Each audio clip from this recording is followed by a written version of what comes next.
Well, that's a much cooler space in our studio, but have you ever wondered what's outside? No, that window. Actually, that window behind me. Well, tonight it is a never-ending stream of teenagers. They started camping out this morning, which they do every year in advance of the Much Music Video Awards, which blows out the streets around this building on June 15th. Much is actually one floor up from where I'm sitting right now. So they line up so they can get these wristbands to get into the restricted zone, and it's about as close as you can get to all the acts. And they actually set up tents. This becomes a bit of a community over a couple of days, and, you know, as always, a bit of a party, too. So, you know, it got us thinking. Remember the excitement of being first in line for a concert near the stage, or, you know, the first big show that you attended? Imagine, if it was fun for you, what it was like for a bunch of people that we have with here who were destined for a career in music or covering it, like our hype panel. Solo musician Sean Jones, singer-songwriter Jacelyn, Holmes, and of course online editor for The Grid, Stuart Berman. I mean, there's just so much, it brings it all back, right? Does. You know, waiting in line and all that kind of stuff. Before we were cynical and jaded with the whole industry, you know, it's important to remind yourself that, especially when you work in entertainment, that, you know, there's people for whom this is all a mystery. Yeah. This is all a big fantasy. Yeah. And No, I mean, you guys get so close to being near people in the music industry. This is their best chance to get close and to like see somebody up close. You know, it's exciting. It's a way to access a world that they normally don't get to see or be part of, and it's, you know, it's a way of escaping the day-to-day humdrum existence. Okay, so your first concert was Hanson. With my sister, and then 15 years later I was entered into a contest, and I ended up getting to meet them because I was trying to open for them for music, and I brought my sister, and God love her, she was like, still 15 years later, That's Taylor great. Hanson. They played their own instruments, right? They did, and they wrote all their own music. Their brothers, they were actually legit. They've had quite a career. You know, I agree. What was your first concert? Kiss, Maple Leaf Garden. Oh, that's hard. That was your parents let you go to Kiss as your first concert? I had an older brother and cousin who could look after me. Oh, so your parents didn't know that your older brother and cousin had brought you. And just to indoctrinate me into the life of rock and roll, the guy behind me puked on my jacket. Awesome. Yes. What is that smell in the room? Do you remember what yours was? That's why you can't forget. I can't remember what my first, but I do remember one of the most memorable concerts is the Prince concert that was at Massey Hall. 3 hours, you had like 4 encores. Oh, he purple rained. Yeah. Purple rained. I saw him purple rain at the Super Bowl. My first one, I think, was with my parents when I was a teenager. So, you know, that was fun. But my first real one was, remember Toto? Toto. Yeah. Yeah, it was Back Toto. to Africa. Yeah. That was my anthem. Anyway, so that's some of what the guys are experiencing outside. I mean, they know the bands, but they actually get to go close and they get the wristbands. They're all excited about it. So let's talk about, I mean, we just talked a little bit about, you know, music of the past. Let's talk about the music this week that is being debuted and what your recommendations are. Stuart, what's your nomination? I have a band that I'm almost not allowed to say on national network television.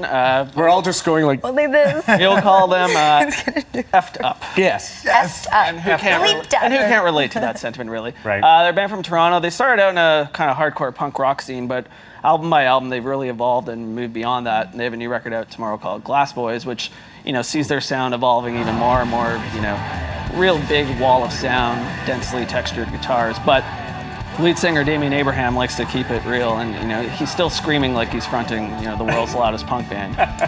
Let's give a listen. Not screaming over this passage, And no mangina. So how has their sound evolved?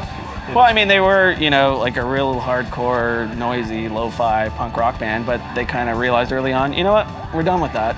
Let's make, you know, let's make a double album. Let's make a rock opera, which they did in 2011. So they're always, you know, trying to keep one foot in their roots, but also, you know, trying to stretch that out and expand what do you the think parameters. I think it was definitely more dynamic, and for me, this genre, I'm never really drawn to it particularly. So I was really kind of intrigued. I was like, I can listen to this. I really like the instrumentation, but I didn't really know what he was saying. Well, sometimes you're not supposed to understand what the words are. Yeah, you know what? I know effed up from previous, you know, incarnations.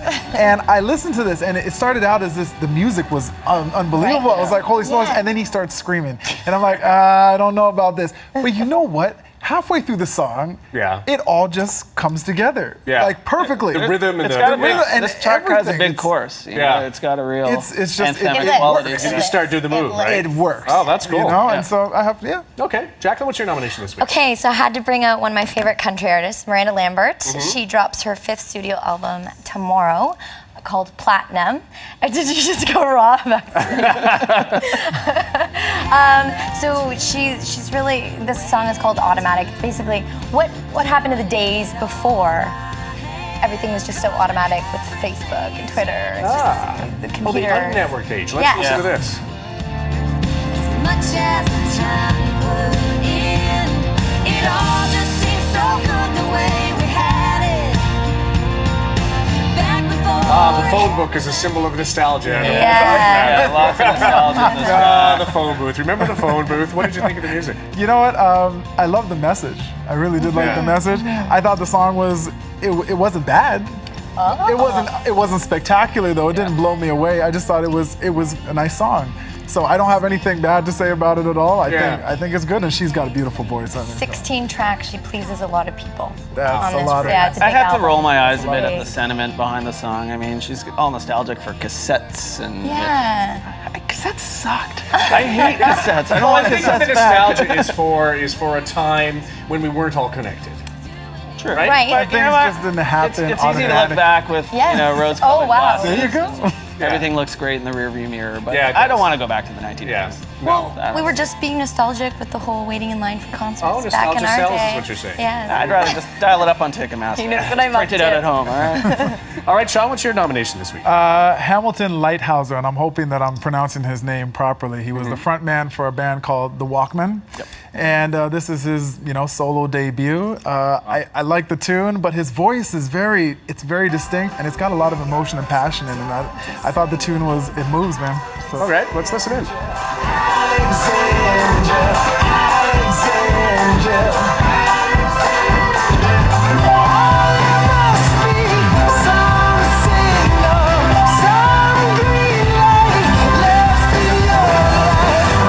It's interesting. You just a little snippet, and you guys are all moving about to it. it. Yes. It's got an energy and a vibe to it, man. That's just, and like I said, his voice is very distinct. It caught me. That's what caught me when I was going over it. It sounds a lot like Wolfmother, the frontman of Wolfmother, and it has everything a good indie rock song needs to have, especially for the summer. Yeah. You just all roll down those Yeah, windows yeah. and bob to it. It's interesting because the Walkmen I really like that band, but they were kind of a much darker, more Yeah. angst-ridden beast. They were the band to listen to for that 3 a.m. stumble home from the bar. So I was kind of taken aback by how upbeat this track Yeah. is, but he's got an amazing voice and it works in this context. Now I have to point out that they do say Alexandra like 50 times. Yeah. And so I was like, I get it. All right, got the name down. All right, well, I kind of liked your band, but I'm gonna go with what Sean put forward this week because everybody seemed to agree that this was a good departure for the guy, Yeah. and I get it. Like, Yeah. We I all could were see there, that. all Yeah. of us. F&A. together. Anyway, and it's summer, and I just sort of feel like rolling down the window and listening back to the music. Anyway, thanks, guys. Thank Thank you. you. Do you want to join the line outside, or Got my 10 already. Maybe we should go say hi though. you've gotten soft? There's these one with an days. air mattress out there. We're with Kevin Newman, man. We're gonna get in the party anyway. You don't know how little I know and how few people I know. You guys know way more people. Anyway, thanks so much. Thank you. We'll see you next week. Okay, next.